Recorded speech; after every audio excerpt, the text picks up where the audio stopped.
बारंबार आठगड़ स्टाडियम उपरे आमे बारंबार उदय लाबन खबर प्रसारण कर आसुचु। खबर प्रसारण कला परे मध्य ना सचेतन होउचंती आठगड़ प्रशासन, ना सचेतन होउची आठगड़ एनएसी, ना सचेतन होउचंती आठगड़ जनसाधारण, ना सचेतन होउचंती जो क्रीड़ाविद माने आठगड़ अछंती। एठे कहार आवश्यक नाही जे स्टाडियम परिवेश भल हवा पई। एठी गुड़िए अनेक पिला आसंती, किए बाण मारुची, किए लुचि छपिकी, किए बीड़ी सिगारेट टाणुची, किए गंजेई टाणुची। एभली अवस्था बर्तमान आठगड़ स्टाडियम अवस्था एटे आम जो अगस्ट 15 पूर्वर आम देखु ए स्टाडियम परिवेश थिला पूरा गुगुचिमय थिला। स्टाडियम रे अगस्ट 15 पूर्वर संपूर्ण अर्धाधिक गुगुची को एनएसी सफा करदेला पड़े आउ अधा अपर पटे जो सीधा देखुंत से गुगुची एपर्यंत सफा हो पारा ना, जेहेतु वर्षा दिन अच्छी पिला माने खेलिया को कहीं आसुना। जो पिला मानकु आमे डाकुचु सचेतन करने पदे दीपद कहतु ए स्टाडियम उपरे केही मध्य एठारे आसिया को राजी नुहंती। जहाकू डाकिले मध्य समस्ते समस्त काम रे व्यस्त, किए मोबाइल धरिबारे व्यस्त, किए अलग किछि करिबारे व्यस्त। तेणु एभली अवस्था सचेतन नथिया जोगु आठगड़ स्टाडियम अवस्था एमती, जहा फल स्टाडियम भितर बर्तमान गाई षंड चरुचंती, कुकुर गुड़िए आसुचंती, कुकुर मध्य पिला मानक बदल कुकुर खेलुचंती।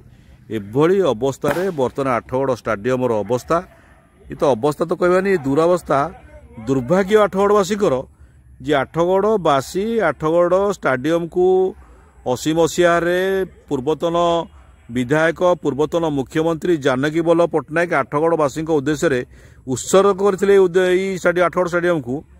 बोध हुए आम आज अनुमान करुचु दुर्भाग्य थिला, तांकर भूल थिला एते बड़ स्टाडियम आठगड़वासी को प्रदान करने।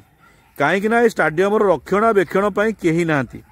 जदिबा आठगड़ एथलेटिक एसोसिएशन अच्छी, ये पूरा संपूर्ण नाहीरे तेल मारिक शोई जाइछंती। आठगड़ एथलेटिक एसोसिएशन यार सभापति होउछंती उपजिलापाल।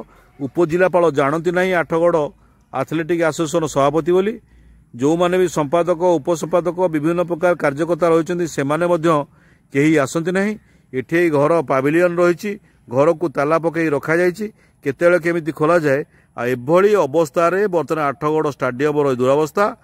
बोध हुए भूल थिला पूर्वतन मुख्यमंत्री जानकी बल्लभ पट्टनायक एते बड़ जगार आठगड़ स्टाडियम को आठगड़वासी उत्सव आठगड़वासी उत्सर्ग करवा। बोध हुए मुझे आज अनुमान करुच्ची, जड़े क्रीड़ाविद भाव अनुमान करुच्ची, कारण ए सबूर दायी होचु आमे माने एवं आठगड़वासी। जो आठगड़वासी आज एते बड़ स्टाडियम रे ना क्रिकेट खेल होउची, ना फुटबॉल खेल होउची, ना हॉकी खेल होउची, ना कबड्डी खेल होउची, ना खो खो खेल होउची। कौनसी प्रकार क्रीड़ा एठी पिला माने खेलिबा को राजी नुहंती। समस्ते बर्तमान मोबाइल रे बाइया, जी जोठी पारला मोबाइल धरला।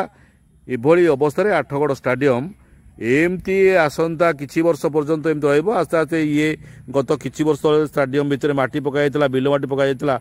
एठी जो लॉन घास पका जायतला से लॉन घास बदल रे बर्तमान दुब घास उठी सारलानी, गुगुचिमय हो जाइछि। जो ठिकादार स्टाडियम रे पाइप पकाइला, स्टाडियम भितर पाइप ताड़ी नहीं गले ठिकादार, ता मध्य प्रशासन किछि करि पारला नै, पूर्त विभाग किछि करि पारला नै, स्थानीय जनसाधारण किछि करि पारले नै, ना नेता करि पारले नै। नेताको बाहु छाया तळे रही जो ठिकादार माने सी मध्य राति अधिया ताड़ी नेले। एभली अवस्था आठगड़ स्टाडियम एठे पिला माने क्रीड़ा को केही चाहती नहीं, समस्ते चाहती मोबाइल प्रिय। एठी जहाकू डाकिले मध्य एते पिला बुलुचंती, खेलुचंती, देखुचंती, किंतु एठे केही किछि कहिया राजी नुहंती। एभली अवस्था आठगड़ स्टाडियम दुर्भाग्य कहले चले जे आठगड़वासी काल साजिछि आठगड़ स्टाडियम। ब्यूरो न्यूज, उदय लावण्य।